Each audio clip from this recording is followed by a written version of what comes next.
Record, Rick. Rick. Hey. Oh, it works? Oh, what do we got? We got another video. What's going on, everybody? It's Sherman. Isaiah coming to you again from BucosLocker. Subscribe to the channel, like the channel, share all the videos, and make the notification bell icon to notify you on new videos that's posted on the channel. What do we got here? What do we got here? What do we got here? What we doing? What we doing? Shouts out to all the Pirates and Sea Bandits. Y'all know.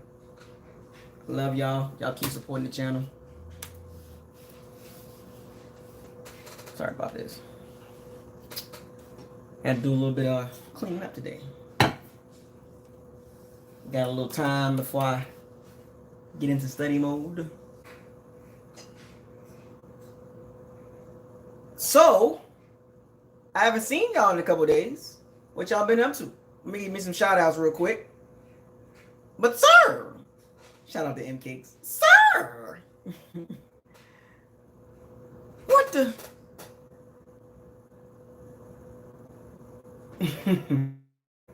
Josh, what up, man? Ryan. Brent. Buccaneers for life. Tommy. Jonathan, cover 2, man. What up, man? So what we doing here, man? What y'all want to talk about? I mean, there's a lot of stuff we can talk about. Shoot, y'all know, man. I'm in my office right now recording. You know, I haven't done a video in my office in a long time. What up, Des? Chili Wheel, Jermaine. Let's talk about the Bucs versus the Eagles. The title of the video. Number 2, part 2. Part 2.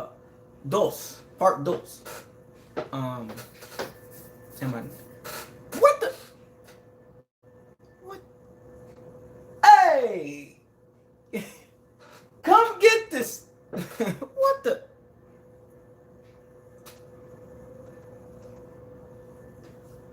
No, I'm not nervous at all. Anyway, so we got the Bucs versus the Eagles, part 2. Playoff weekend. We are playing because we are not the number 1 seed. That's okay. The number 1 seed kind of didn't really matter to me. Like, I wasn't tripping on that. My thing was about the Bucs win the NFC South, which spelled with an F, and get to the playoffs and remain healthy. Right? That was the whole goal for me. Whatever seed you at, it does matter, then it kind of don't matter.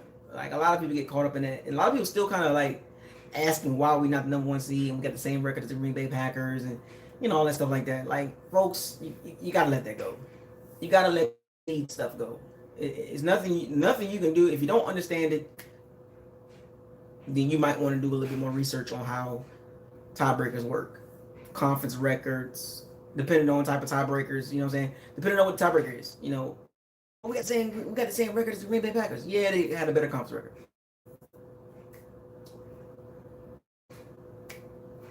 And if it would have been a 3-way tie, a 4-way tie, then we would probably be below some other teams. If it would have been a 3-way tie between the Rams, Cowboys, and the Bucs, we would have been the 4th seed. That's how tiebreakers go. It's levels to tiebreakers. So you might want to look at how tiebreakers work. So don't complain about the number 1 seed. I wasn't tripping about it, as you can see. The goal was to get in the playoffs. And we have a very good chance on how things have played out, starting with the Eagles. We got the easiest game, right? We got the easiest game. Let's just be real.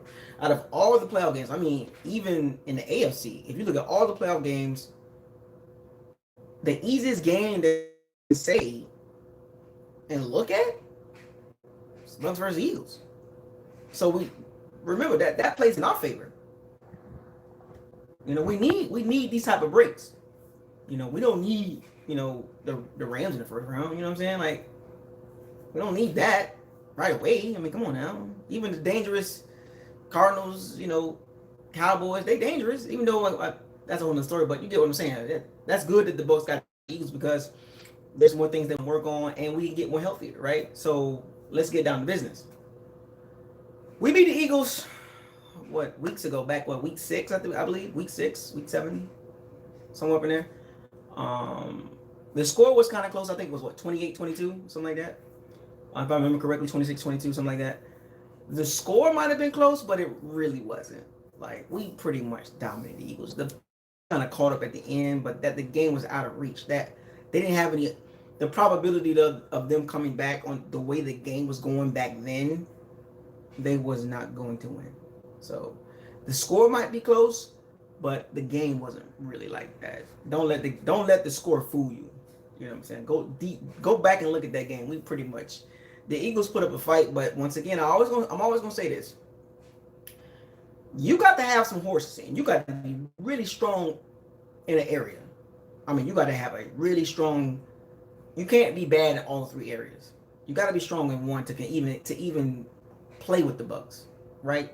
You got to have a strong head coach. If you don't have a strong head coach, you better be really good in something. This is why I keep singling out the Rams and the Saints because they are really strong in some areas that the Bucs just can't match up well with. McVay, Arians, that's not really a good matchup. You know what I'm saying? Rams, how they played the Bucs, it's not a good matchup. How the Saints defense reacts against the Bucs offense, it's not a good because they got to be really, really, really, really good. Sean Payton, Bruce Arians. You see what I'm saying? Like you got to be really, really good to beat the Bucs in an area. If you're lacking in one area, you better be strong in another area. And the thing about the Eagles, if you go back and look at the Eagles' schedule, sometimes schedule can really kind of confuse you, right? The Eagles was 9-7, or 9-8. I'm sorry. And go back and look at their wins. How many playoff teams did the Eagles beat? Don't worry, I'll wait. Just like seriously, let's be real. Go back and look at the Eagles' schedule. They got 9 wins, 8 losses. And look at the Bucs schedule and how many playoff teams the Bucs beat versus what the Eagles did. So in this game, one of the most things that stand out to me is playoff readiness. The Eagles are not playoff ready. They haven't beat any playoff team. 0. So if you think that the Eagles is just gonna waltz into town all of a sudden, be a lot different than they were when we first played them and beat us in Tampa, that's not going to happen. Now, look, Philly fans, I know you're a rabid fan base and you get a little delusional and you think you could just come into Tampa. And you Eagles fans got to admit that you are in an uphill battle. You're on the road playing against a number 2 seed, a top level team. And your schedule tells me that you don't play well against those teams. You went 9-8. You beat all the bad teams. Or if you didn't beat the bad team, you beat a team that was ravaged by injuries. With the virus situation, right? Bad, really bad team, really bad roster, or they was really injured. Or they didn't finish with a good record. So you Eagles fans, you gotta, one of my favorite hashtags, you gotta humble yourself. Because you have to be realistic. And just like I talked to the Bucs fans, I'm talking to the Eagles fans now. Eagles fans, please be realistic about this game. If you think you're finna go into Tampa and win this game, you are out of your freaking mind. Just on paper, you're out of your mind. You don't even stack up well against Tampa. What can the Eagles do so differently to confuse Tampa? Their passing game is not good. Jalen Hurts is a below average passer. I like Jalen Hurts, but he's not even close to being a good passer. That college tape didn't fool me. He'll make some good throws here and there, but he's a one-read quarterback, and he does not work well inside the pocket. Go back and watch the films, Eagle fans. He does not work well in the pocket. He does not have great pocket great pocket presence. It's been like that. Even going back to Alabama and even he was at Oklahoma, y'all didn't see the signs. Now, remind you, it's not Jalen Hurts versus the Bucs. It's the Eagles versus the Bucs. Because, I get it. No one man is responsible for a win, right? So I'm just highlighting the deficiencies, the major areas that you have the deficiencies in. Quarterback is one. Now, don't get it wrong. You have the number one rushing game. So what I will say and what I will give credit to for the Eagles, they know who they are. They are a running team. They're not a comeback, beat you type team. That's not their game. What does travel well on the road, and I will give credit to, is having a good running game and a solid defense. That travels well.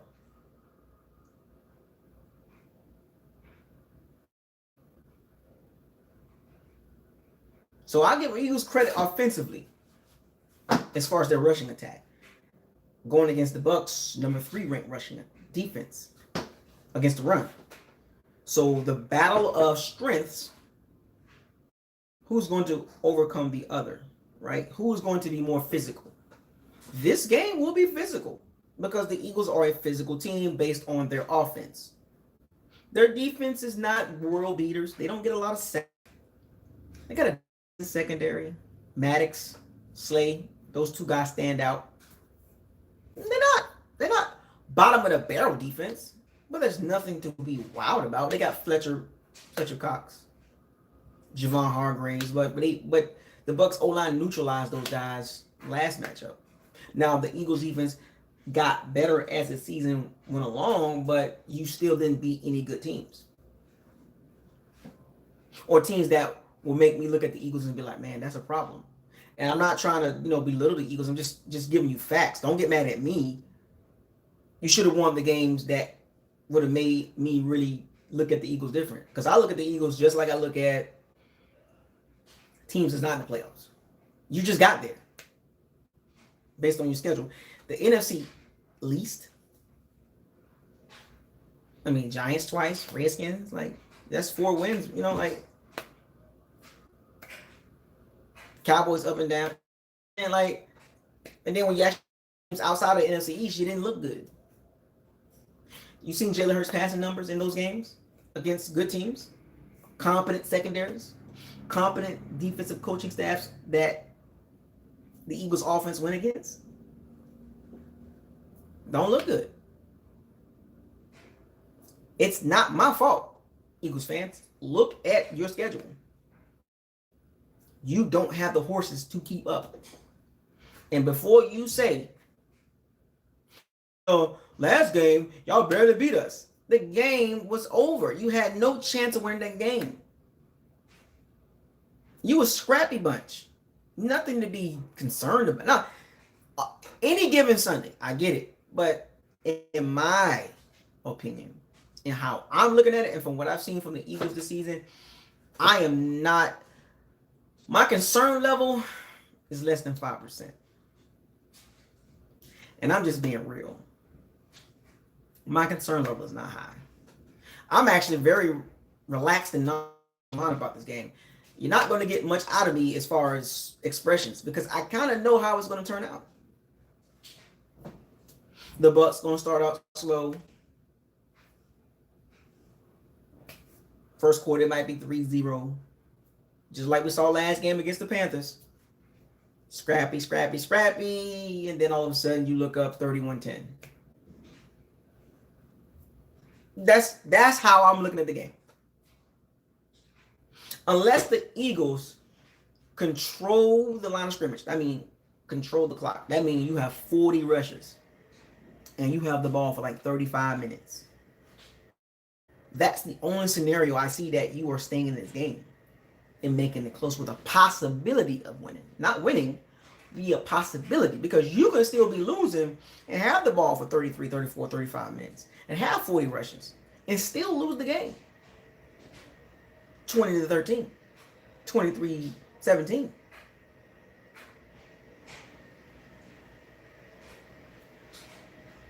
So you just, I keep saying this when teams that play the Bucs in the playoffs, These 3 games, Eagles, the second round, and the NFC Championship game, and possibly the Super Bowl. These next 3 teams, next 4 teams, including the Eagles. You got to be able to keep up with the Bucs, or you have to be able to run with them. If you don't have enough horses, you don't have a chance. Very few teams in the playoffs got enough horses to run with the Bucs. Very few. And I'm talking about NFC and AFC. The Bills got some horses. The Chiefs got some horses. The Cowboys got some offensive horses. Yeah, I guess they got some defense too. And the Rams. That's it. Anybody else? No. And I mentioned those teams because they're really, really, really strong in the area. They're really strong. And that's what you need. The Eagles don't have enough arsenal to compete against the Bucs. And this what's so interesting is, before you say what Bucs is missing Godwin and missing AB, guess what? That doesn't matter. Godwin is a big loss. Big loss. But now Brady don't have to force the ball to Godwin. Now you got to figure out who is going to get the ball.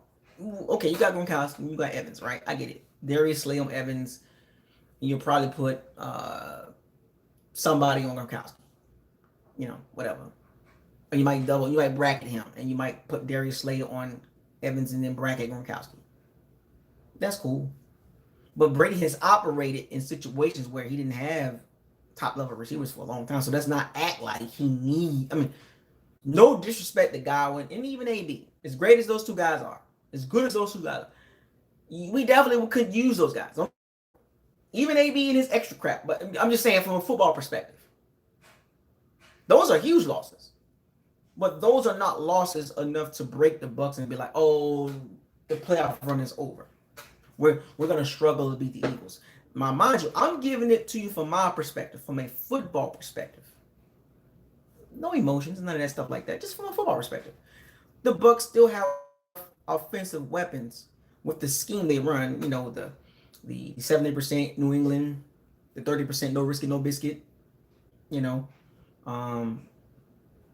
style offense. That's enough, clearly, to beat the Eagles. So you can run the ball all you want. You know, you got Gainwell, you got Howard. What's the other running back they got? Hurts running the ball. What was the other running back? Howard, Gainwell. What's the other running back? Scott. Is it Scott? Sanders. Miles Sanders. Miles Sanders. Now, Devontae Smith and Gallagher. Goldberg, the tight end, number 88. I think I said his name correctly. Goldberg. That's some good. That's 2 good weapons right there. That's two good. That's 2 good solid weapons, but it's not enough.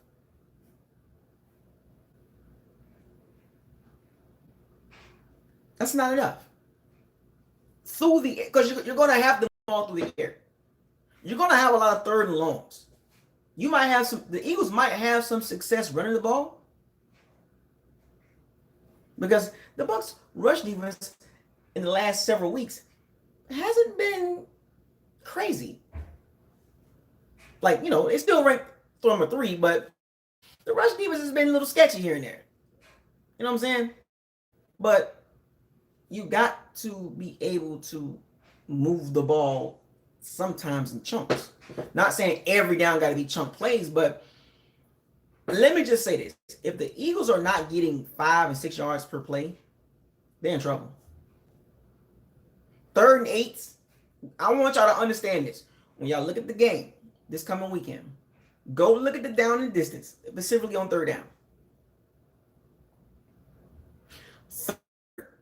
I would say 3rd and 7 plus.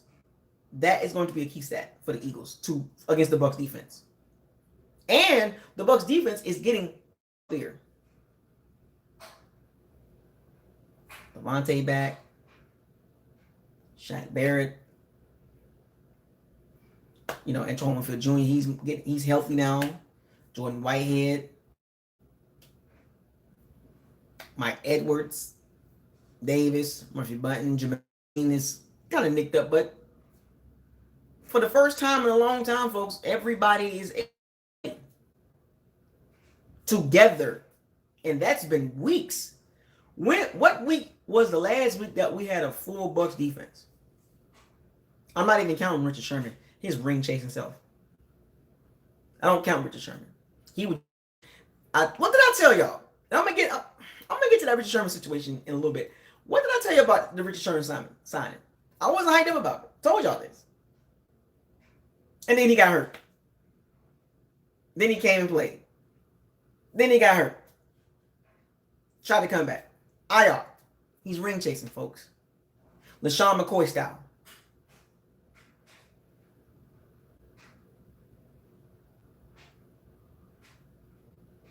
Richard Sherman equals LaShawn McCoy.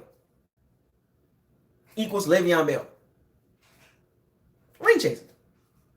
Carmelo Anthony. Ring chasing. Russell Westbrook. Ring chasing. That's the definition of ring chasing. Why would you make the Bucs? Seriously, like you knew you couldn't play. But I know I'm not even going to go there right now. Let's get back to the Eagles and Bucs game.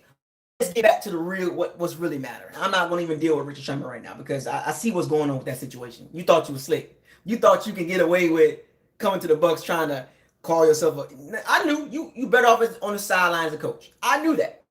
You needed to help the young guys out. That's why they do a couple million to do that. You tried to play. You couldn't play. You knew you couldn't play. At best, a couple games. You thought you could play a whole 17 games? Richard, who you fooling? Your body ain't gonna allow that, dog. Like what? You ring chasing. Anyway, shouts out to Richard Sherman. I see what you're doing. But anyway, the Eagles' passing offense is not good.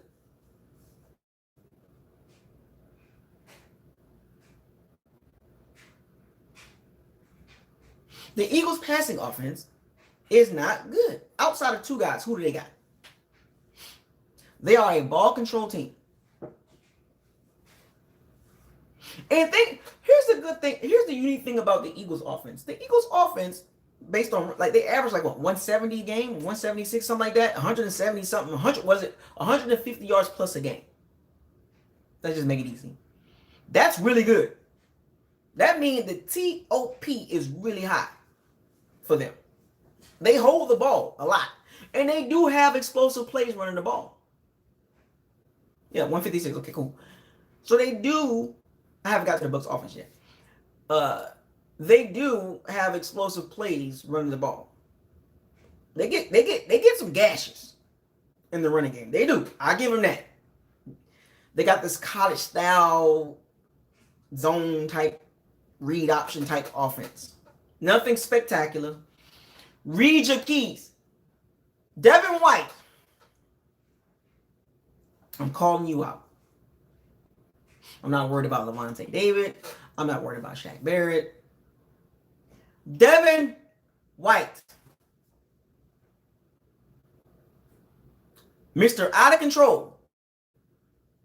That's why I ain't buy your jersey yet. I haven't bought the jersey yet for a reason. I haven't bought your jersey yet, Devin White, for a reason. I can buy 3, 4, 5 jerseys. I just like Lavonte David because he stands for what I stand for when it comes to the Bucs.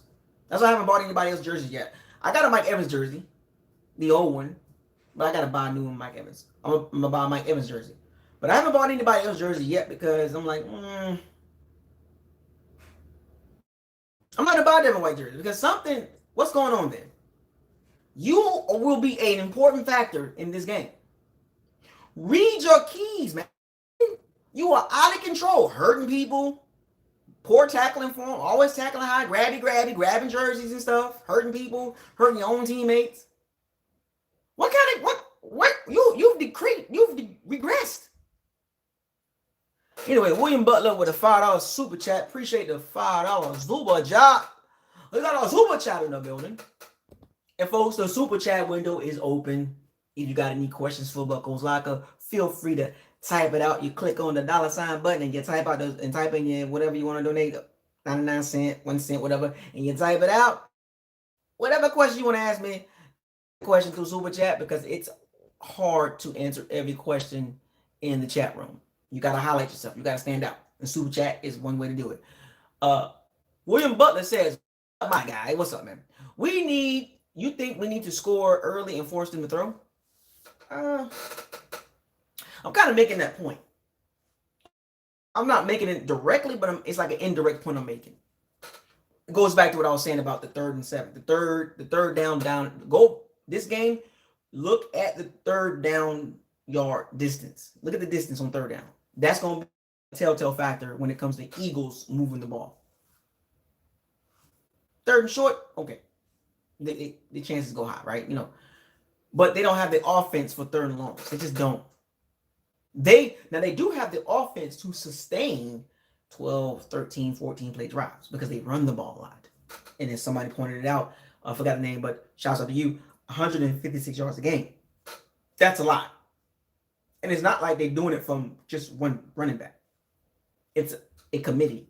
It's like 4 or 5 guys that can get you 30, 40 yards apiece. But the only way they're going to be able to keep up in this game, maintain pace, is they got to run the ball about 40 times. I just don't see Jalen Hurts throwing 40 times for 350 yards. And what's the Bucs' one weakness? Or a major weakness? Pass defense. The Bucs' pass defense is not great. Now, however you want to look at it from a website standpoint, from an analytical standpoint, everybody got their own way how they rank things, right? Whether it's Football Outsiders, NFL.com, PFF. I'm not a big fan of PFF. They got some weird, these nerdy guys, that never really played. They kind of structure these rankings kind of weird to me. And I look at football different than they do. These guys never put on, most of those, 99% of those guys never put on pads. So I look at it different from PFF. Not me. It's not me. It's just me. There's probably other people. That's why PFF don't get a lot of love. It's been like that for the last couple of years because how they rank things. It's like, what? You know what I'm saying? Like, that's weird. So I don't really, because I used to kind of roll with kind of PFF a little bit, but I would use it as a plus. Like, I'll be like, oh, well, PFF did this right here, and PFF got him ranked this. But I don't take it with any really meaning behind it because the way they structure their ranking system is just weird to me. And then when I look at the guys in the background that's ranking those guys never put on football pads. So it's like, so you got guys that never played football trying to rank guys on how they play football. Like, that just don't add up to me. You know what I'm saying? Like, you've never been tackled. It's just hard for me to relate to PFF now. You know what I'm saying? Like, they might have a couple things that's decent, but it's like, you guys just weird. You know what I'm saying? Like, but if you follow PFF and you roll with them to make your points, have at it. I don't roll with PFF to make my points. I go here. And what I experienced. And I go here. So you can use them as an addition to make your point, but if you're basing your point off of PFF, you might need to put on some pads. You know what I'm saying? And run some routes and look at some coverages. You know what I'm saying? And be in coverage. You know what I'm saying? But I don't roll like that. So anyway, but the Eagles going to have a real issue. But I just don't see them. Do you Jalen Hurts throwing over? Do you even see Jalen Hurts throwing over 250 yards? And the Bucs' weakness in the secondary. As much as we want to prop the Bucs secondary up, it's not great. It's average at best. In my Kevin Samuels voice. You're average at best. Nothing. Bucs secondary is nothing to be wild about. Now I'm talking about as a unit. Right? As a unit. Now, Carl Davis has been playing pretty decent, right? Antoine Winfield, really good, rated high on a couple of player sites, right? And of course, I think PFF had him ranked high up there too. Really good. Great. I think Antoine Winfield Jr. is probably the best tackling guy in the NFL. One of the best. Let me just say that. How many missed tackles have Antoine Winfield missed? How many missed tackles has he had? How many missed tackles have you seen him miss? Can anybody? Antoine Winfield Jr. don't miss tackles. That dude is a tackling machine. And if you put him in the box, it's even deadlier in the box. The reason why he has to play back is because the pass defense is not great. Average at best, Kevin Samuels ways. But up in the box, how many times running backs or receivers could have broke for touchdowns? In the Jets game, Braxton Berrios, on the game winning, when the Bucs stopped them in the quarterback sneak crap, Braxton Berrios could have pretty much put the game away. Guess who made the tackle? And he's done that multiple times. He's one of the best tackling football players on defense in the NFL. I would say Antoine Winfield Jr. is top 5 tackling. Top 5. I don't care who you, Fred Warner, Darius, I don't care. Pound for pound, Antoine Winfield Jr. is top 5 when it comes to tackling. Name me some guys better tackling machines than him. Now he might not have a lot of tackles. That's not my point. My point is when he tackles somebody, they go down. However, he's a great leg tackler. I call those guys leg tacklers. They don't really lay big hits. Like Jordan Whitehead, he lay big hits, right? He's a leg tackler too, but he's like Bob Sanders. He's like a great value Bob Sanders. Not gonna last long in the NFL because of their body type, their size, and what they do. Trust me, Jordan Whitehead, by the time he get 30, his body gonna be done.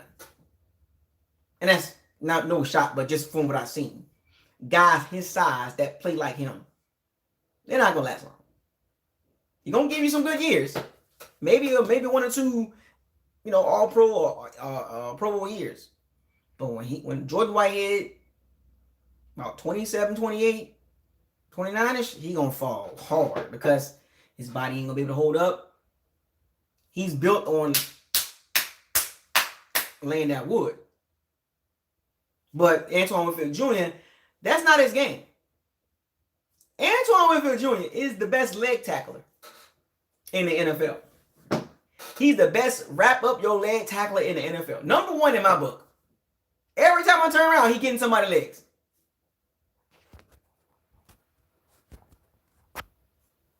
He don't have a lot of big hits, but man, he tackles your legs. He gets your legs. He tackles what makes you move.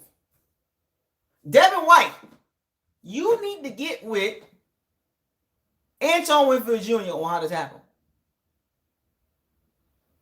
And folks probably wondering, well, why is he spending so much time on the Eagles offense versus the Bucs defense? Because that's pretty much what the game meant. I'm not worried about the Bucs offense.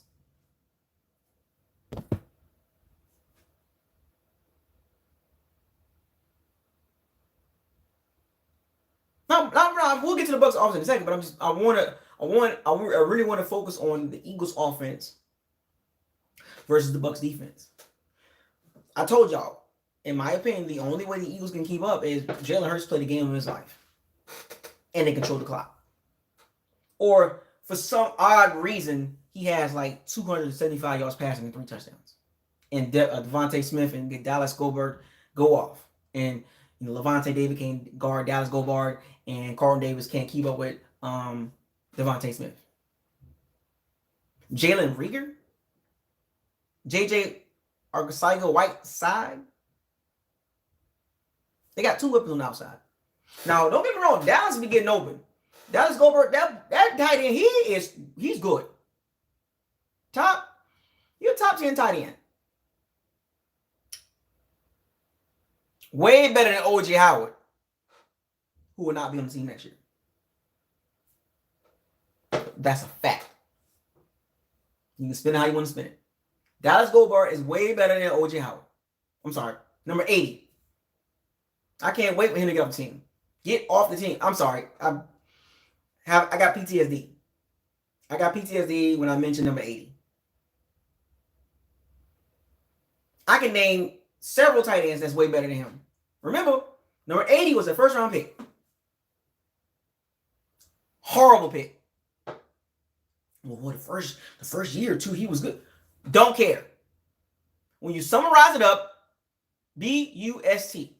Bust. Spin it how you want to spin it. Anyway, but Dallas be getting open. Lavonte Smith, fast. Great route runner. Small frame. A la Marvin Harris, you know. But he gets open. Carl Davis. But you gonna play 15 yards off the ball?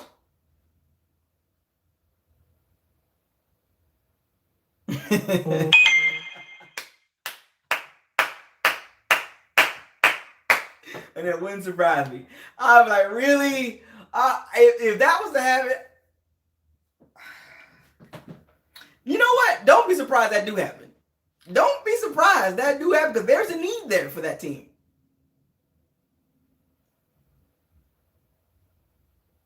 There's a need. There's a need on that team for that. He can. Don't be surprised you see him there. Don't be surprised you see him over there. I'm just saying that. But that's a whole nother conversation. We'll get to that in March, April time frame. Don't be surprised. And you know what? If that was to happen, I'm definitely gonna say something about that. That is gonna be one. I'm gonna be like, really? That's what we're doing? But anyway, but yeah, so we're gonna see. I just it's hard for me to make a case for the Eagles. I'm always trying to look at it from a football perspective. I always try to make a case for the other team and try to say, well, they can kind of compete. But I'm digging for scraps talking about the Eagles offense because it ain't much to really be afraid of. Now, the Eagles O-line run blocking is really good.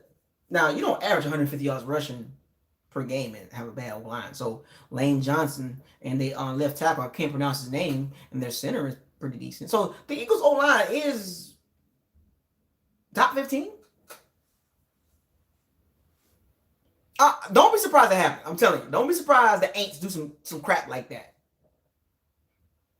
They snag they snag number 80. And no matter where he goes, he will be called number 80.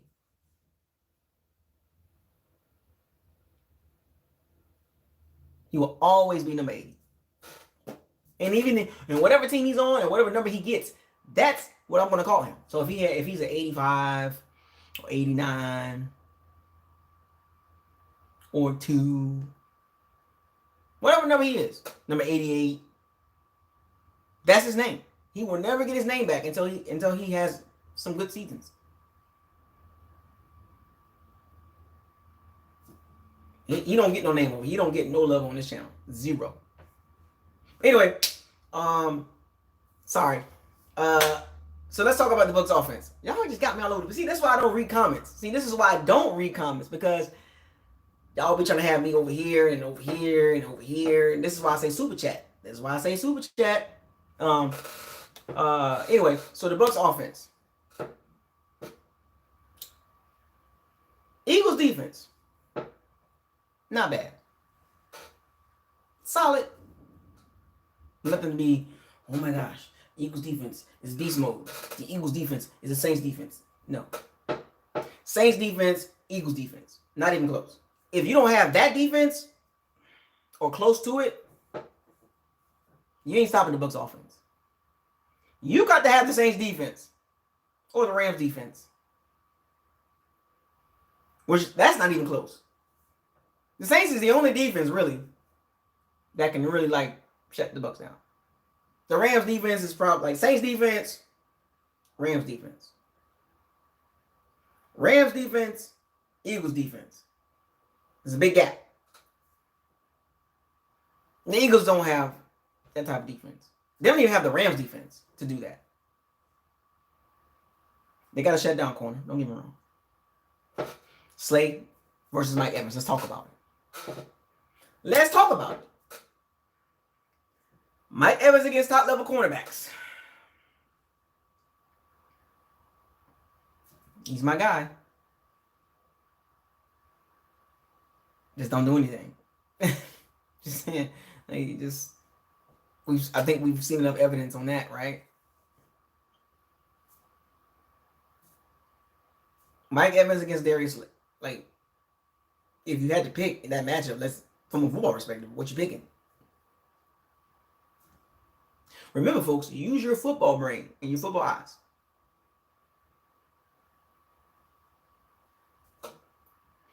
And I don't, as much as I don't want to say this, but it kind of like Slade just gonna take him out of the game.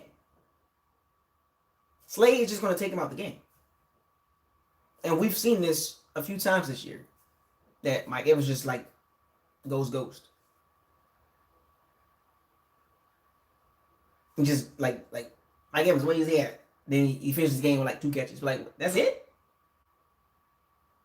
Don't be surprised Scotty Tuhati, Perryman, Tyler Johnson has more catches. Brady, even number 80, have more catches than Mike Evans. And he's my guy. I'm hard on Mike Evans because he's my guy. That's why I like to pick at him. You know what I'm saying? But the great thing about it is, don't have to force the ball to Mike Evans. So if they want to put Derek Slay on Mike Evans, that's fine. We're gonna beat you everywhere else. We're gonna beat you everywhere else. So that's fine. You can take Mike Evans out the game. You can keep him to 1 or 2 catches for like 30 yards, or 3 catches for like 30 yards. So you can have that. I will give the Eagles that. If I was to give the Eagles anything, I will give you the Darius Slay versus Mike Evans matchup. I will give you that. You can have it. You can have it. You can have it. It's not going to determine my outcome of this game. You know how I think. 3 levels to the game. You can have him though. You can have Mike Evans. Take him out of the game. Cool. So now their secondary, they have Avery Maddox, a really good slot guy.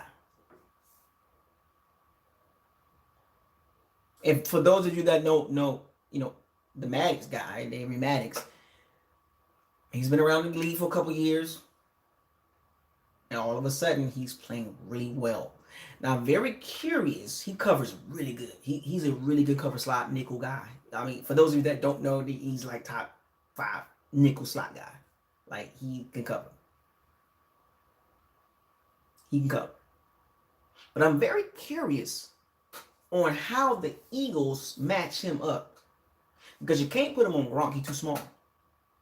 Gronk's just going to box him out. There's no AB. There's no Godwin for Avery Maddox to guard. So what do you do with Avery Maddox? A really good cover nickel slot guy. Great twitchy, great turn ability, great side to side, great change of direction slot. Because when you play slot nickel, it's not really about how fast you can run a straight line. It's about your 10-yard cone, right? It's about how quick can you change direction, because in the slot, you got the whole entire field to play with. In, out, straight ahead, angles, and you got to have those hips. You got to have the hips. You know what I'm saying? You got to be able to turn. You got to be able to back up and turn. You got to be able to run. And Avery Maddox has that elite level ability to do that. So how do they use Avery Maddox? Well, you gonna put him on Scotty Miller? Scotty Miller is on the outside. Are you going to put him on Rashard Perriman? Rashard Perriman's on the outside. Avery Maddox is on the outside. So more than likely, Tyler Johnson, step right up. Hurry. Check down. Tyler Johnson, inconsistent, still good. But Avery Maddox, Tyler Johnson, who are you picking in that? Football rings, folks. So you can have that. See, follow me. I want y'all to follow me and see where I'm going with this. Now, mind you, I'm giving the Eagles some credit here. Some. But as you will see as I move forward with this video and explaining the Bucs offense versus the Eagles defense, it ain't going to be much left. So, Darius Slay versus Mike Evans, you can have that. Avery Maddox, Tyler Johnson, you can have that. So now that we got those two out the way, because who else Avery Maddox going to guard? So now you got to deal with Gronkowski, Scotty Tuhati, Brashard Perriman, and of course Leonard Fournette.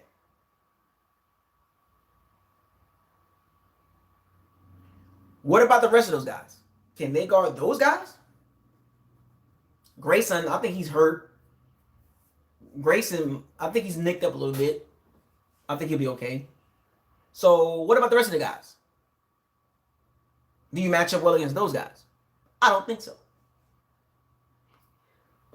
Now Grayson, Scotty Tuhati, Brady, Gronk, and even number 80.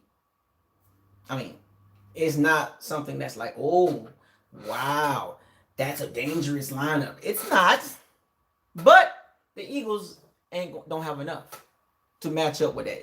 If you was to go and put those 5 guys as your top 5 receivers, Gronk right now at this stage, and put them on any quarterback, not just Brady, but any quarterback, Gronk, Grayson, Perriman, Johnson, Scotty Tuhati, Brady, and number 80.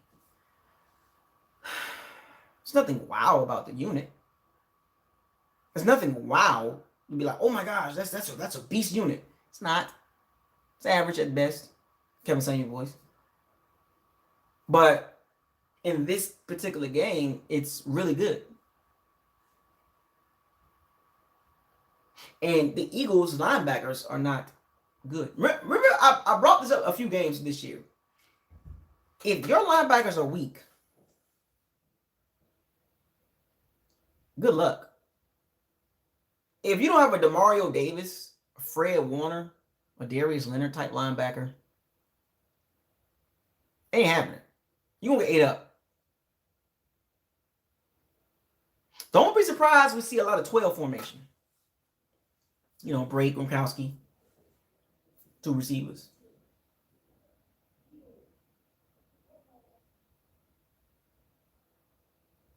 I'm telling you. Don't be surprised to see some 12. We might even see some 13. 1 receiver, 3 tight ends. That's probably more in the red zone, but you know. Fade to Mike Evans. Darius Slay, good luck. Anyway, my point is the Eagles just don't have enough in the arsenal even on defense. Now, granted, their D-line is not bad, but they could be ran on, though. You can run on Eagles defense. Now, up the middle, they're tough. Up the middle has been playing better for the Eagles. I will give you that. Fletcher Cox, Javon Hargraves, 2 good, productive interior pass rushers. They can both rush the quarterback. They're not just run stuffers. Javon Hargraves in his prime got a nice little contract in his prime, playing really well. Fletcher Cox back into his prime, still playing good. But the Bucs O-line, Kappa, Jensen, and Marpet neutralized both of them.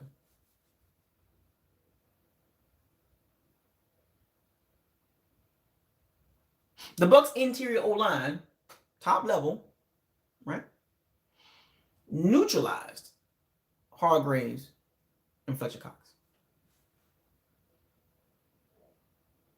They do have Derek Barnett, but Derek Barnett against Donovan Smith, Tristian Wrifs. And Derek Barnett is not a bad player, but against our tackles,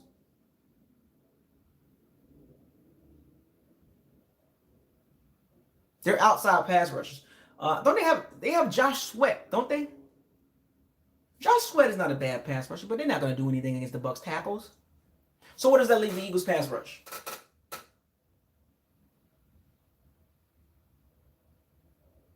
As a matter of fact, since we want to throw our stats, what's the Eagles sack total? I think the Eagles have less than 30 sacks. I think if the last time I saw it, the Eagles total sacks this year was like not that great. It was like not good. They don't have a great pass rush. They don't have, because you know, teams that got great pass rushes, they kind of go 8 deep You know what I'm saying? Because they can throw guys at you. And then they got like 1 or 2 main guys. Then they got a couple of mid-level guys. Then they got a couple of scrappy guys that can get you like 4. See, 26. Thank you, you wish. 26. That ain't gonna cut it. You know what that tells me? They don't have no juice on the D-line. Y'all see the stat? 26 total sacks. If you don't get no pressure on Brady,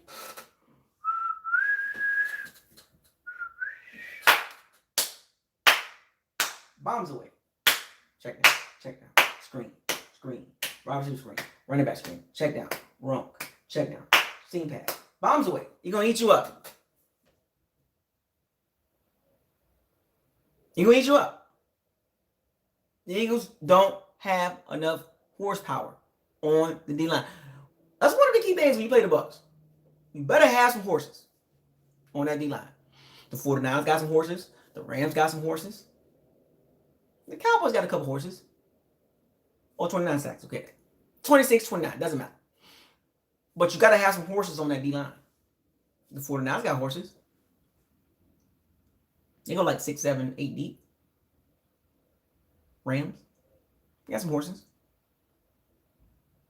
Even the Cowboys got a couple horses on D-line.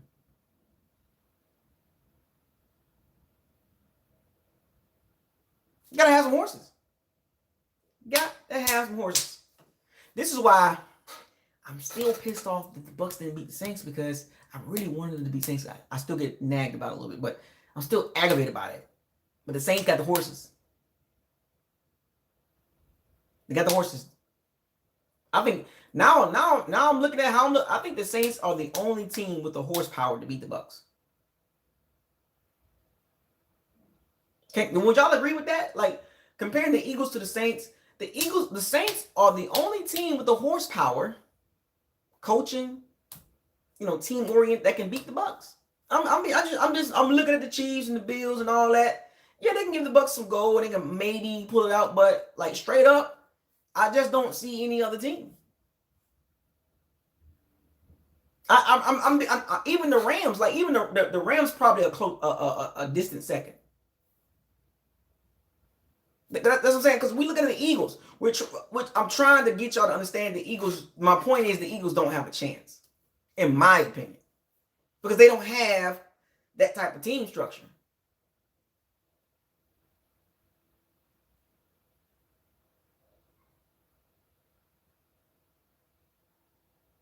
There's only one team that can give the Bucs major problems. That's the Saints. They're not in the playoffs. Thank God.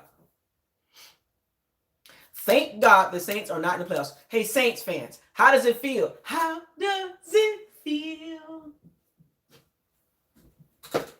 How does it feel? You're not in the playoffs, fam. How does it feel? Saints fans, you're not in the playoffs. So how does it feel? We don't have to worry about you. We don't have to hear your mouth or your mouse. Or spell with F, your mouth. We don't have to hear your mouth and the complaining you got to do this year. Sit your butt home and watch the real teams duke it out. You had your shot. Yeah, y'all beat us twice. But sit home and watch the adults play. Right? Watch the adults. How does it feel? Yeah!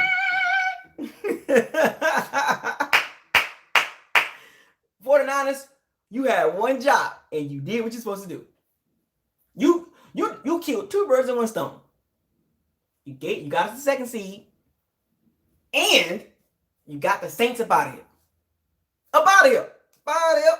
Get up out of here. So all the Saints can do, you can hold your head about beating us twice. Y'all beat us twice. That's cool. But guess what y'all doing? Look at the Bucs, man. We beat them Bucs twice, though, didn't we? But we got the playoffs. Look at them. Look at the Bucs. They sorry anyway. Look at them. Look at them. First down, Eagles. Yeah, go ahead, Eagles. No. We're not gonna do that, Saints fans. We're not going to do that, Saints fans. I know you're rooting for the Eagles.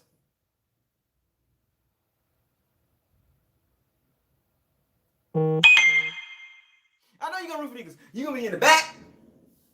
Go, Jalen Hurts, go. Go, Jalen Hurts, go.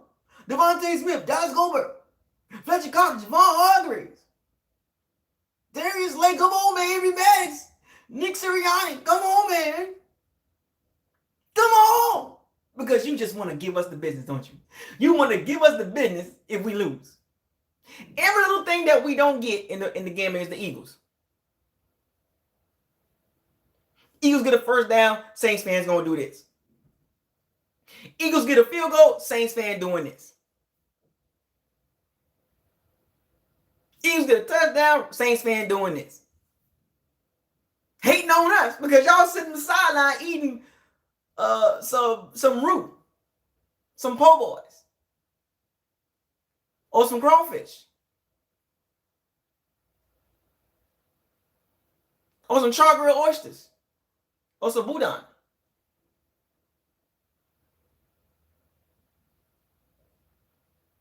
Or some beignets. Or some king cakes. That's what you should be doing this Sunday. Go eat. There's plenty to do. There's plenty to go eat. Don't watch us. Don't be watching us. Don't watch the Bucs. Go watch that food in New Orleans. You know what? I ought to go to a bar this weekend to watch the game just to talk some crap. You know, I might do a live stream at the bar. You feel me? At the bar. With the jersey on, the hat, everything. You know some Saints fans going to be there. You know what I'm going to tell them? Go eat some crawfish. It's crawfish season. It's festival season, right? Get ready for the festival. Get ready for Mardi Gras. Don't worry about what the Bucs doing. Go eat your gumbo. Your seafood gumbo. Go eat that. Don't worry about what we doing.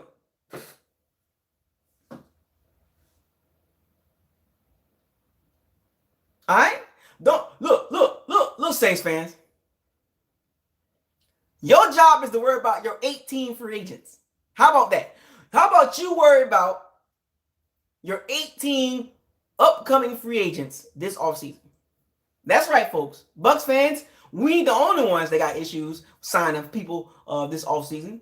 The Saints fans got 18 free agents they got to sign. And they are over the cap. So you might laugh at us, beating us twice, and we might be over the cap and all that. Cool. But you guys are in a worse I'm going to make up this word, a worser position than the Bucs. We just signed Vita. I'm sorry, folks, I'm going off on a tangent. I had to do this because Saints fans be talking noise. You gave Taysom Hill that horrible contract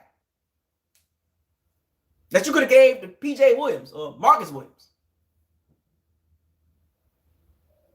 18. You got to try to keep 11 of them guys.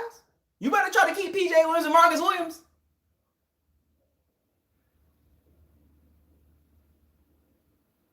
Or find a way to restructure Taysom Hill's contract, that horrible contract. 4 years, 40 million. So before you talk about the Bucs against the Eagles, worry about your own stuff. Worry about what your team got going on this offseason.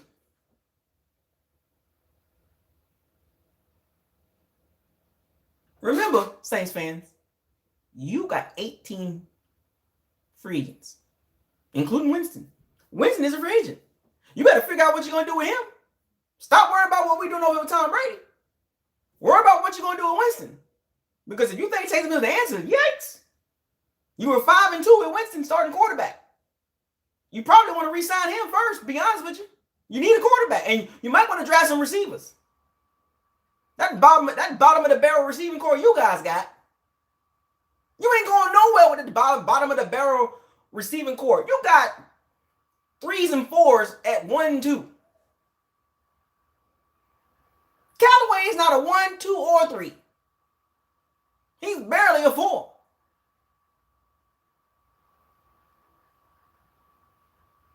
Devontae Harris, a 3 at best, because he's short, small, great punt returner, though. All-pro punt returner. Shout out to Devontae Harris for the little guys. Tre'Quan Smith? That dude ain't... He probably shouldn't be in the NFL. He's from UCF, University of Central Florida. Shout out to Orlando and UCF. But Tre'Quan Smith is not good. So before you talk about the Bucs, look at your receiving core. You need to draft about 2 guys and sign somebody in the offseason. Oh no, I know Devontae Harris is raw. I'm just saying from a receiver standpoint, he's number 3 at best. Great punt return, kick return, but receiving wise, number 3. Can't be a number 1, number 2.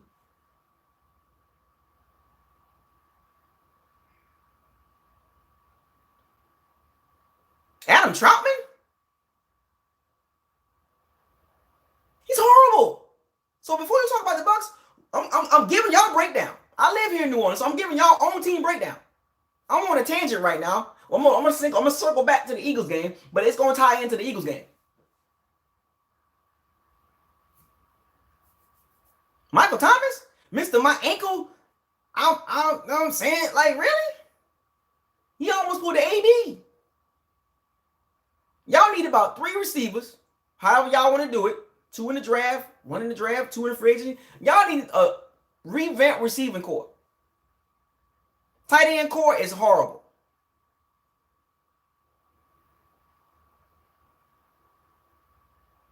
And you got O-line problems. Cesar Ruiz, the right guard, he ain't it, bro. Cesar Ruiz, he ain't it.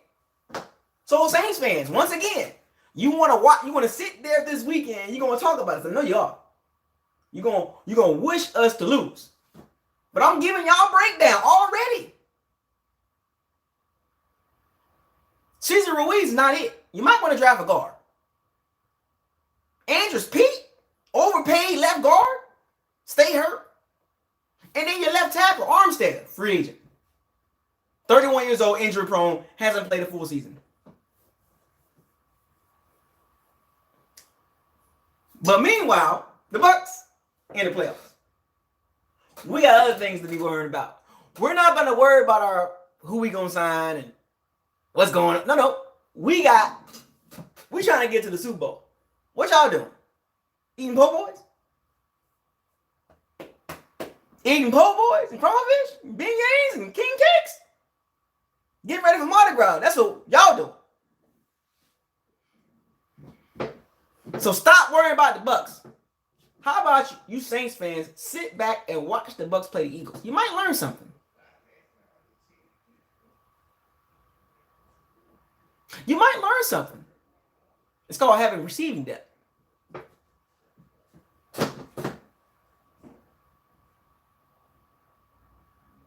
Y'all got bigger issues. Because guess what? If I was Jameis Winston, I would go to Sean Payton and Mickey Loomis and be like, Taysom Hill got 4 years, $40 million. With a $95 million incentive contract, escalators, to go to $95 million. So if Taysom Hill getting a 4 year, $40 million, that could be 95. What you gonna give me? Because I better get more than that. Y'all gonna have Jameis Winston contract problems. Because I'm telling you right now, Jameis Winston gonna ask for more than Taysom Hill. Y'all gave that man a 4 year, $40 million. The contract can turn into $95 million, $55 million in incentives if he hits certain thresholds. Goalpost. And you think Jameis Winston ain't gonna ask for more than that? And y'all worry about the Bucs. We just signed Vita, 4 year, $73 million. $42 million guaranteed. We're gonna get Godwin next. And after Godwin, Carlton Davis, then, on down the line. But I guarantee you, Winston ain't taking less than Taysom Hill. And we're starting at 95. That's the baseline for Winston. Compared to what Taysom Hill got, remember now, folks, 4 year, $40 million with $55 million escalators to 95. If I was Winston, I would start at 95. 3 year minimum, 95. Because if you're telling me you're going to give a chance for Taysom Hill to get $95 million, I'm gonna wrap this up all into the Eagles game. It's a beautiful wrap up, folks. It's gonna circle all the way back around to the Eagles game. Trust me. Just stick with me on this one. It's a well thought out tangent because Saints fans talk a lot of noise. Now, no hate, no personal beef, but y'all talk a lot of noise. How about this? You Saints fans, how about you put on some Buccaneer gear and cheer for the Bucs against the Eagles? Matter of fact, we represent the NFC South. Y'all should be happy. Represent the NFC South. How about that? Get on the train. Get on the train. Bucs and Eagles, look, here's my score prediction. And it ain't going to be close, folks. 34-10. That's my score prediction. What is your score prediction for this weekend's game against the Eagles? A home game. And for those of you that's going to be out there, I think the weather's going to change a little bit. What's the weather going to look like? What's the weather going to look like? Is it going? I know there's a cold front coming this weekend, so I think that might be a little chilly. 34-10 is my score. What is your score? What's your score prediction?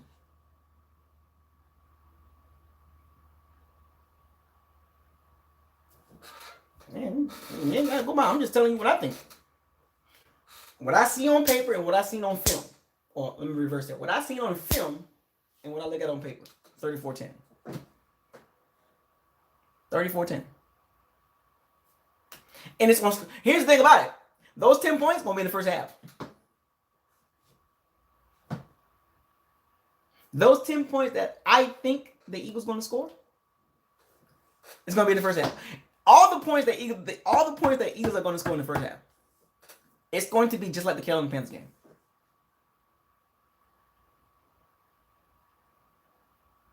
It's going to start out, the Eagles sticking around in the first quarter, like it's going to be like 10-3 or something like that, or 3-0, and you're going to look up right before halftime, it's going to be like 17-3, and then you're going to look up again, it's going to be like 34-10. Now, it's going to go like the Carolina Panthers game. Let me tell you what the Eagles are. The Eagles are just a bit better Falcons team. Yep. The Eagles are just like the Falcons. Follow me on this. A better version of the Falcons. To beat on the bad teams, but can't beat nobody good. That's what the Falcons is.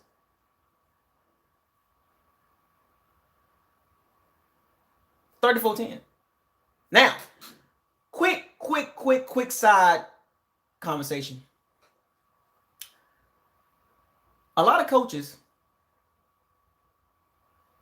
have been fired. Now, every year we have a turnover. That's what the Eagles are. They just a better version of the Falcons. That's all. With a better running game. The Falcons running game is horrible. The Eagles are just a better version of the Falcons. They beat all the bad teams and can't beat nobody good. I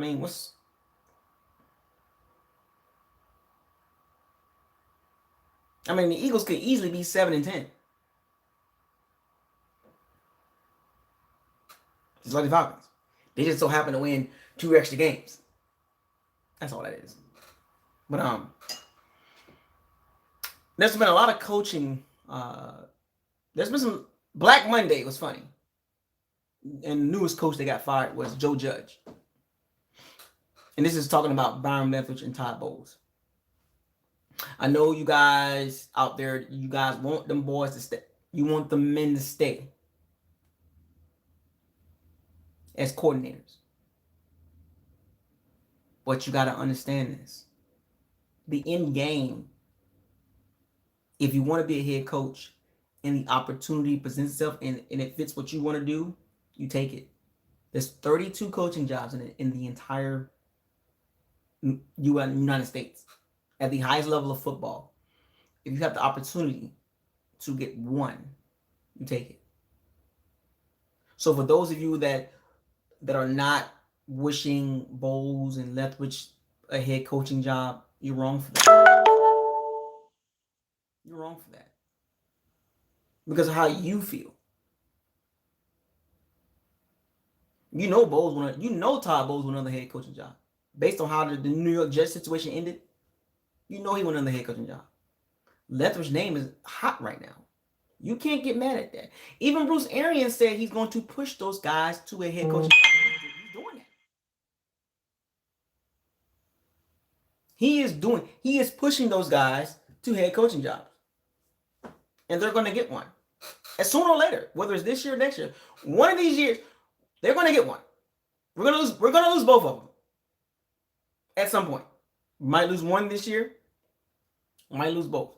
But trust and believe. At the end of next year, we're not going to have neither one of those guys.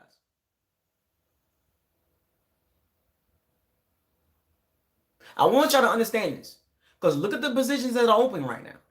And if you are a team that is looking for a fresh start, you go grab somebody from a winning organization.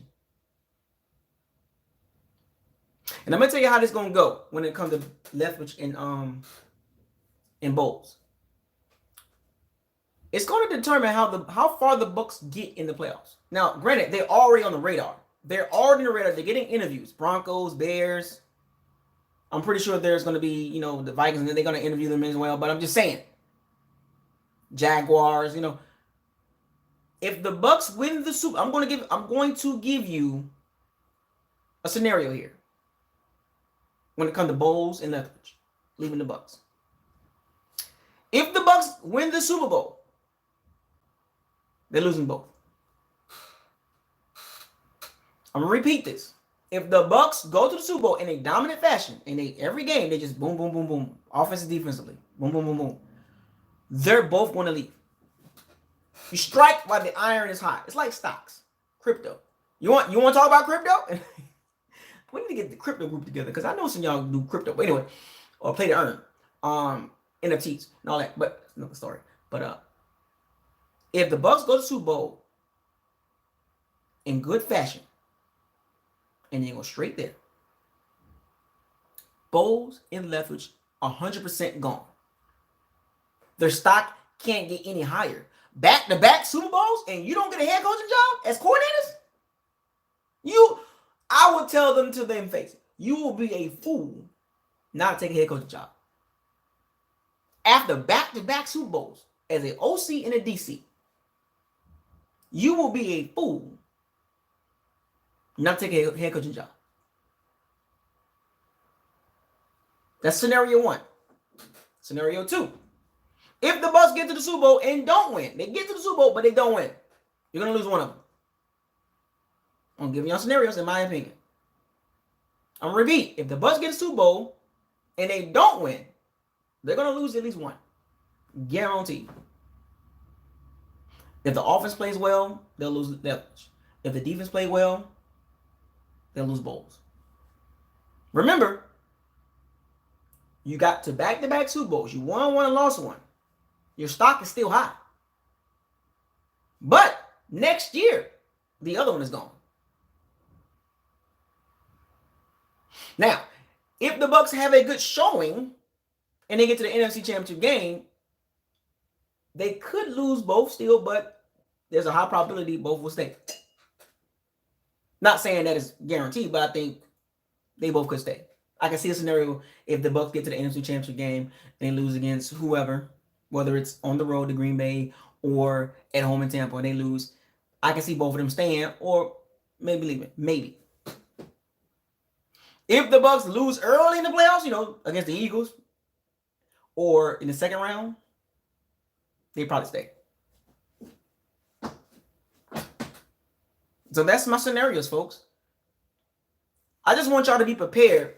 Be prepared that we're gonna lose one of them. You guys gotta understand how business works. Jaguars most likely gonna probably try to get Leftwich out of there. And what happens when you get your OC? Well, what happens is when your OC gets hired as a head coach, guess what he do? He makes phone calls. Or within the organization that he's leaving, he takes a guy or two with him to Jacksonville. So do not be surprised he take a couple guys off the Bucs coaching staff to go with him to Jacksonville or Chicago or, the Broncos or the Giants. Same with Bowles. If Bowles leave, don't be surprised to take a couple of defensive assistants with him. Quality control coaches on the Bucs that want to be secondary coaches or linebacker coaches or D-line coaches that want to be DC. Folks, please understand. Playoff success brings eyeballs. When you have a successful organization, and the Bucs haven't had this in a long time, but when you have a successful organization, you lose coaches.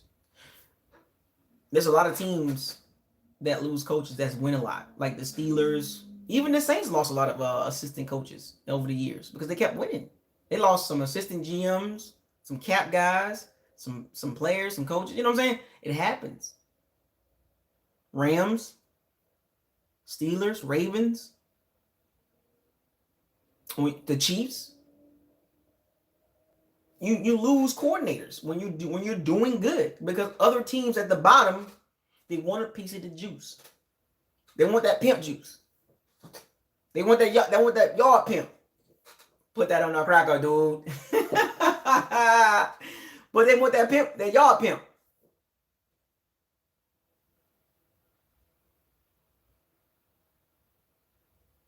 They want some of the Bucs juice. I don't blame them. It feels good to be in this position as a Bucs fan. It really does. Now, as hard as I am on the Bucs, let me make this clear to some of you Bucs fans because I've seen a couple of comments that was like, "Oh, you negative and you always talking bad about the Bucs." No, it's just how you interpreted it. It's how you taking it in. You taking it in as me being negative. No, I'm just talking about football. I can't sit up here and just talk about nothing but good and try to paint a narrative of me like it's not there. No. I love my team. Don't never get that twisted. Forever love the Bucs. Born and raised in Tampa. 20 years of my life was in Tampa. And I say this all the time. I worked at the stadium as a young, upcoming, just hit my teens. I was like 12, 13 years old. I worked at the stadium. I walked up those concrete steps and those hard seats with no backs. The old Raymond James, the sombrero days. So before you talk about this, I'm negative and negative Nancy here. He always talking negative and look at him. There he go again. I'm deep rooted with the Bucs. Spin it how you want to spin it. I love that phrase. Spin it how you want to spin it. That ain't gonna change. I'm always gonna be a Bucs fan. I am a real diehard Bucs fan. One of the realest. Tooting my own horn here, but you get where I'm going with this. So I know what it means to be a Bucs fan. I've been through the hard times. I watched them as a kid. I was at the games holding cotton candy over my head with my arms hurting, with a bunch of dollars in my pouch. Cotton candy, what's cotton candy? Shoulder, I got some strong shoulders. Bam. I used to lead the Bucs game at 13 years old. Made about $40, $50, but the Bucs lost. You know what I wasn't even happy about I got money. I was more mad about the Bucs losing, even though I got $50 in my little pocket.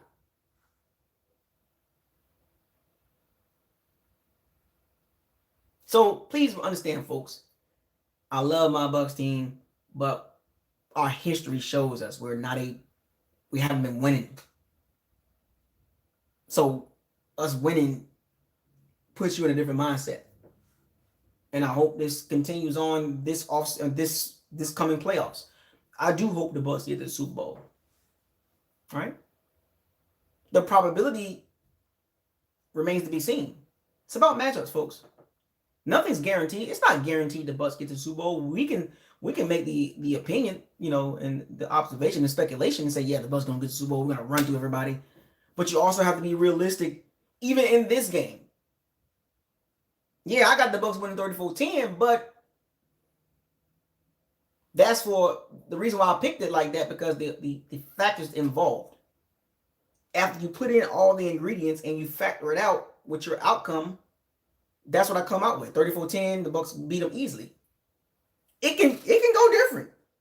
It can become a sugar honey iced tea show against the Eagles.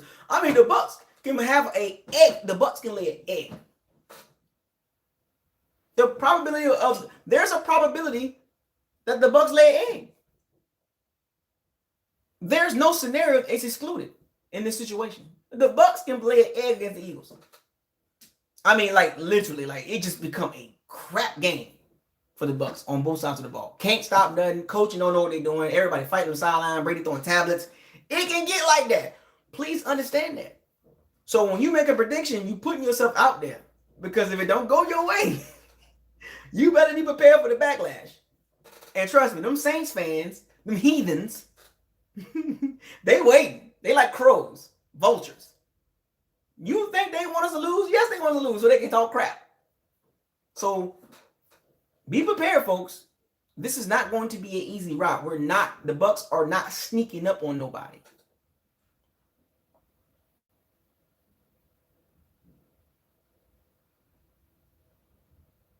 This is not like last year. Last year was the Lakers won. I mean, the Lakers won the NBA championship, right?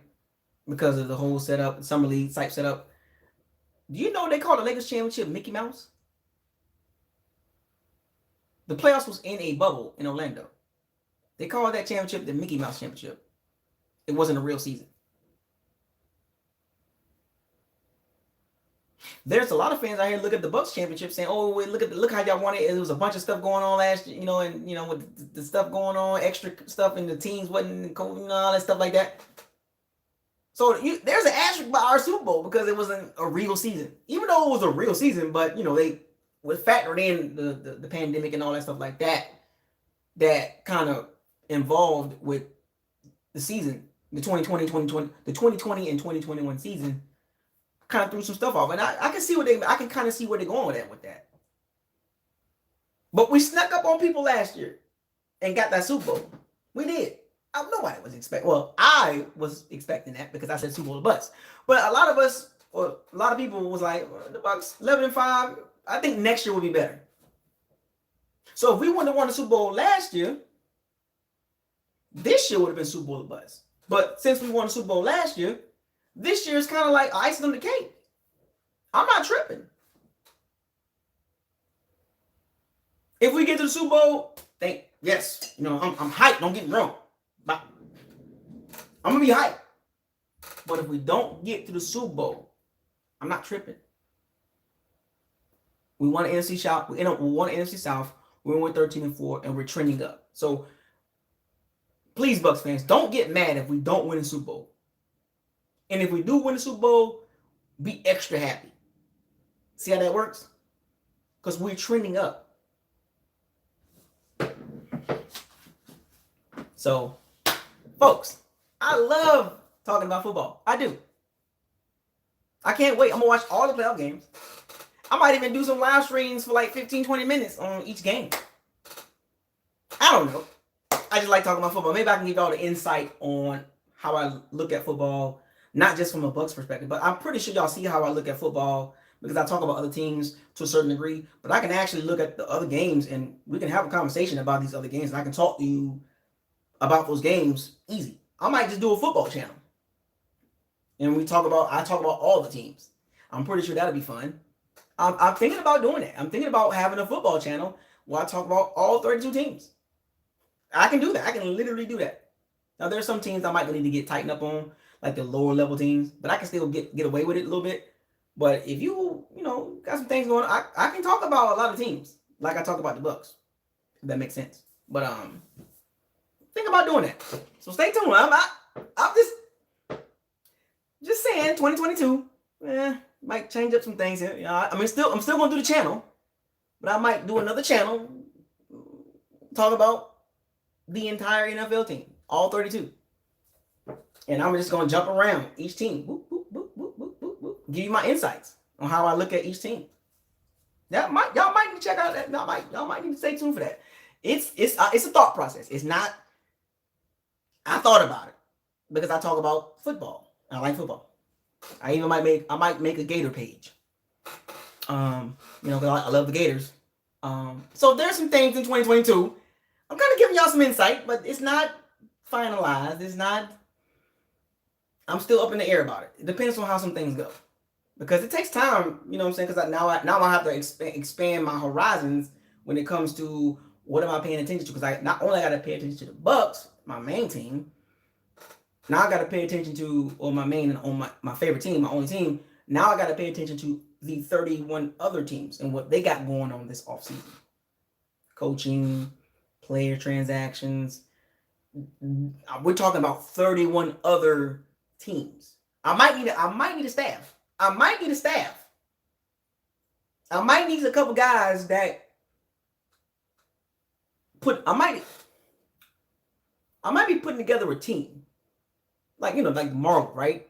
Avengers, X-Men, put together a team to help me out with this stuff. You know what I'm saying? But that's a whole nother story. But we'll see. We will see. We definitely will see. Anyway, did I miss anything else about the Eagles and Bucs game? Special teams. Can't forget about special teams. Ryan Suckup, solid job for the most part. The kickoff and punt return team. Can we get something in the playoffs, man? Can we get a really big return? Punt return or kick return? Right? Can we just get something? Is that asking for too much? Like, is that asking for too much? Like, is that asking for, I don't know. I'm just kind of want to see something. A 40-yard return, punt return, kick return. Just give me that. Right? Bruce Arians. Tighten up.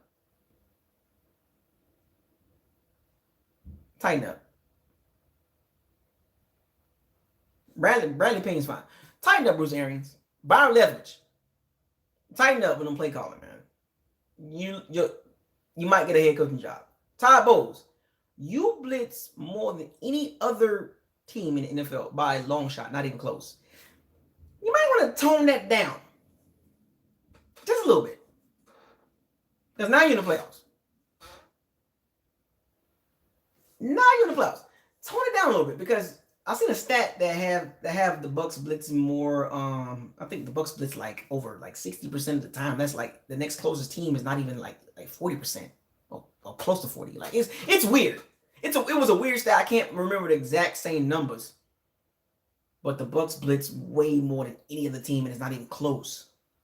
And teams are actually scheming and planning for that. And now we're in the playoffs, so we're playing teams that have some competent.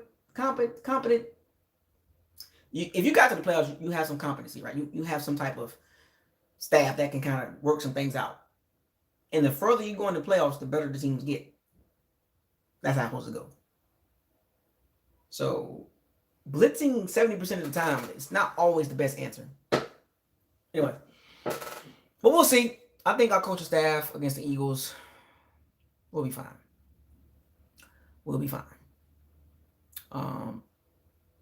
But the game I'm actually intrigued about, to be honest with you, is the Cowboys and Eagles game. Because I think we're going to be playing one of them. The 49ers might upset the Rams. If the 49ers beat the Rams, I'm sorry, the 49ers beat the Cowboys. If the 49ers beat the Cowboys, then the 49ers go to Green Bay. And then you got the Cowboys and Cardinals game. I got a feeling. The Rams and Cardinals. I'm sorry. Rams and Cardinals. My bad. Rams and Cardinals. I got a feeling that 4-5 matchup, because I think the 49ers might upset the Cowboys. I think the 49ers might get the Cowboys. And then the 49ers go to Green Bay. And then the Rams and Cardinals game. Stay tuned for that one. I think I got to upset, though. I got to upset the 49ers beating the Cowboys. And that Rams and Cardinals game going to be tricky. Stay tuned for that. So keep an eye on those two games. Because if it's the Rams beat the Cardinals and the 49ers beat the Cowboys, we got the Rams in Tampa. Revenge. Anyway, y'all arguing in the comment section about sacks? Anyway, what the?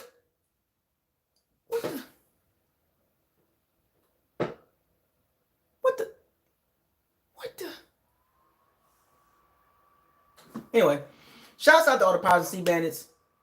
Keep supporting the channel. Subscribe to the channel. Like the channel. Share all the videos.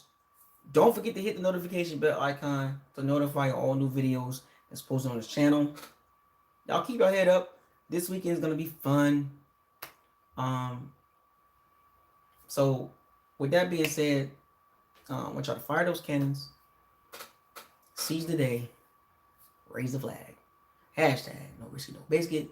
Hashtag facts with feelings. Hashtag bombs away. Hashtag stay humble. It's playoff time, folks. It's playoff time. You know what I'm saying? Strap up. You strapped in? I'm strapped in. We good. 34-10. Eagles, you out of there. BucosLocker out. I'll see y'all this weekend.